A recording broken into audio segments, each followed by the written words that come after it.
Greetings and welcome to UATV English. I'm Jason L. Jones. It is 2 p.m. Kiev time, and here's the news for the hour. The suspects in the murder of the volunteer battalion fighter Amina Kuyev has been detained. This was announced by Ukraine's interior minister.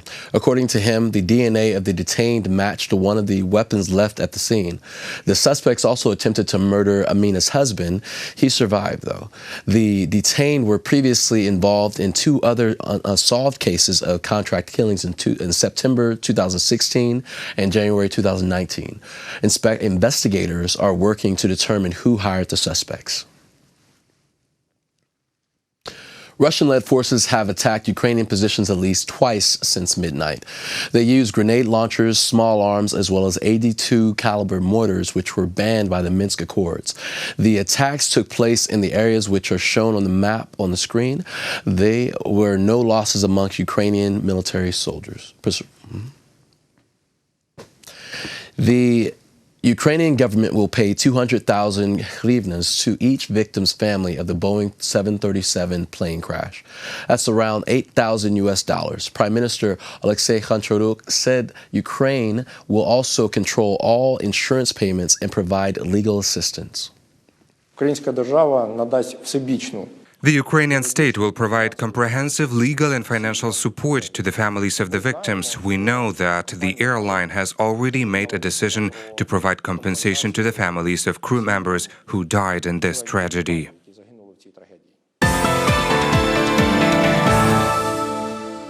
As winter holiday season is coming to an end in Ukraine, Kiev's open-air museum Pyrokhiv held a traditional Christmas celebration. Folk performers arrived from different regions of Ukraine to present national Christmas traditions and rituals. Our correspondent, Anna Romanovska, is there right now. Hello, Anna. Can you let us know what's going on there? Hi, Jason. Folk amateur groups are in the center of attention today. All day long, they sing carols, both from the stage and just walking around this open-air museum, all to show the versatility and diversity of Ukrainian traditions. Christmas traditions here started with the nativity scene. I'd rather even call it a nativity scene parade. The main characters of Ukrainian New Year and Christmas celebrations walked from the entrance to the museum to the local Spivaccia Pola, where the stage is located.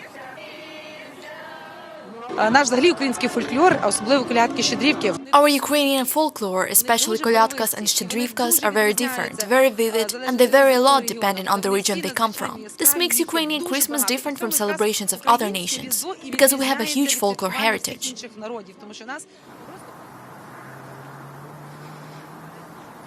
Organizers say this Christmas extravaganza takes place on the eve of the Old New Year, which is actually a holiday in Ukraine, and it takes place on the night of January 14th. Many traditional celebrations take place on that night. And as many of our viewers may know so far from our social media pages, today is the last day of UATV's news and live broadcasts. The international platform is being closed permanently and will be restructured into some other channel, even though we haven't received any written statements about all of this. From the bottom of my heart, I'd like to thank everyone I had a chance to be working with and working for. I'm sorry for getting so emotional. It's been challenging, intense, and yet so fun and rewarding to be working at UATV. And it's been an honor for me to go live both in English and Russian and to deliver news about and from Ukraine all around the world. I'm not the only one who feels this way, by the way. The same applies to each and every member of our team, I believe. So let's hear what everyone else has to say. Dozens of Russian state media channels and propaganda outlets broadcast to the occupied territories in eastern Ukraine, as well as other parts of Donetsk and Luhansk regions. UATV was one of the few Ukrainian outlets available. It was watched both by soldiers and civilians. These soldiers who watched us on the front line did not pay attention to the language of our broadcasting. Some of them even watched news in English. There are many soldiers fluent in English. When the channel was launched on October 1st, 2015, it broadcasted in Ukrainian, Russian and English. Later, it was expanded and launched UATV Arabic and Crimean Tatar. Hello, my name is Alexander Kiri. You're watching UATV News in English. Украина в фокусе новостей на UATV. В студии Дарья Вершиленко. Здравствуйте. Ассаламу алейкум ва рахматуллах. Нушрат al-akhbar.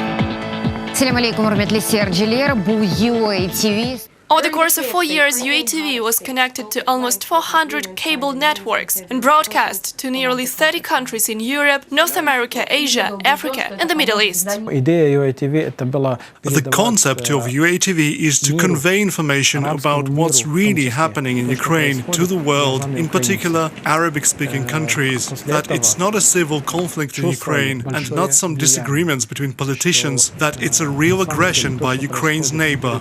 One of the most exciting and newsworthy moments that I can remember is what happened in the Kerch Strait when the Russian Navy attacked and captured Ukrainian vessels and Ukrainian sailors. We were the first to get commentary from Ukrainian officials in English to the world.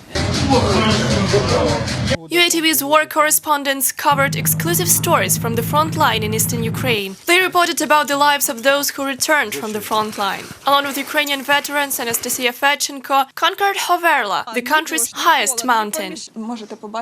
You can see the military that climbed the highest peak of Ukrainian Carpathians, which is 2,061 meters above the sea. Though they have prosthetic legs, I shared the truth with the world that Russia unfolded the war against us. The Russian aggressor invaded the territory of Ukraine. British instructors I spoke to last year, they said actually they were learning from the Ukrainian soldiers.